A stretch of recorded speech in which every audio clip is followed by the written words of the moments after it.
On August 21, 1911, the world's most famous painting vanished, and nobody noticed for 36 hours. The Louvre Museum in Paris wasn't a fortress.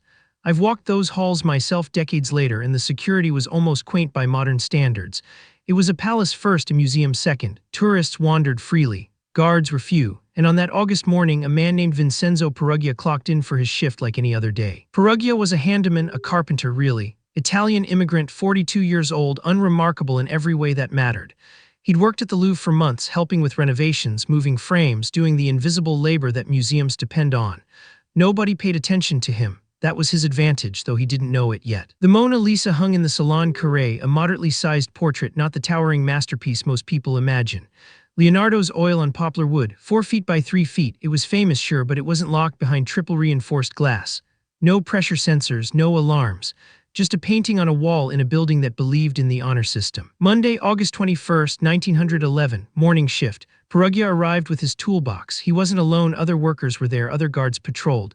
The beauty of his plan was its simplicity. He didn't need to break in, he was already inside. He didn't need to disable alarms, there were none. Around 7 a.m., Peruggia moved through the Louvre's corridors. He carried his tools. He wore his work clothes, he was invisible. He made his way to the Salon Carré, waited until the moment when foot traffic thinned. One guard had stepped away. The timing didn't matter as much as the nerve, though Peruggia had plenty of both. He lifted the painting from its hook. The frame was heavy. The glass covering it was real, but it wasn't bolted down. Peruggia had studied this.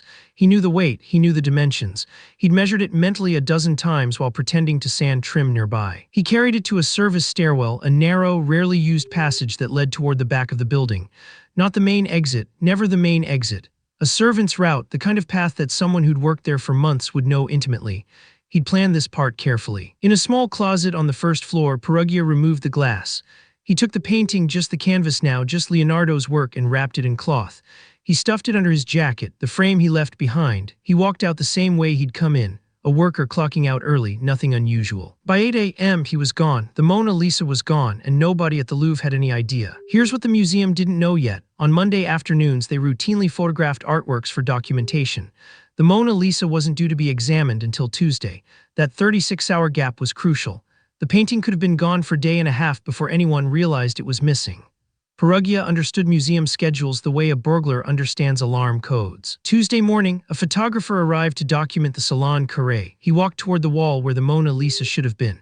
The hook was empty. He assumed it had been moved for cleaning. He asked around. Nobody knew where it was. Then the panic started. By noon, the director knew. By afternoon, the Paris police knew. By evening, it was in the newspapers. The Mona Lisa stolen. The world's most famous painting had vanished, and the Louvre had no explanation. The French government was humiliated. Newspapers ran wild with speculation, anarchists, foreign spies, art syndicates. The investigation was chaos. Police questioned staff. They brought in detectives. They dredged the Seine thinking the painting had been dumped. They arrested suspects, including Pablo Picasso, who'd had the misfortune of knowing a man who'd stolen statues once. But they weren't looking for a janitor. They were looking for a criminal mastermind. Peruggia, meanwhile, had hidden the painting in a false bottom trunk in his modest Paris apartment. He waited and waited.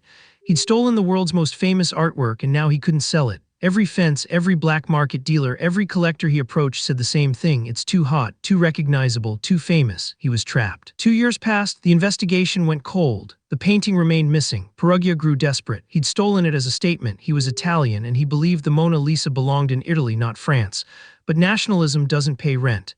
In December 1913, he made contact with an Italian art dealer named Alfredo Geri. Geri was skeptical, rightfully so, but Peruggia showed him the painting. It was real. It was the Mona Lisa. Geri contacted the authorities, and Peruggia was arrested. He served 10 months in prison. When he was released, he was deported to Italy and faded into obscurity. The Mona Lisa was returned to the Louvre. The painting itself was unharmed. Peruggia had protected it carefully, but the theft changed everything. Museums installed locks. They hired more guards. They invented new security systems. A janitor with a toolbox and patience had forced the art world to grow up. What's remarkable about Peruggia's theft isn't the audacity, it's how ordinary he was. No explosives, no accomplices, no technical genius. Just a man who understood that institutions have blind spots, that invisibility is the best disguise, and that sometimes the simplest plan is the one nobody sees coming. He didn't outsmart the Louvre. He simply walked through the front door. Subscribe. Every week there's a new heist you've never heard of, waiting in the archives.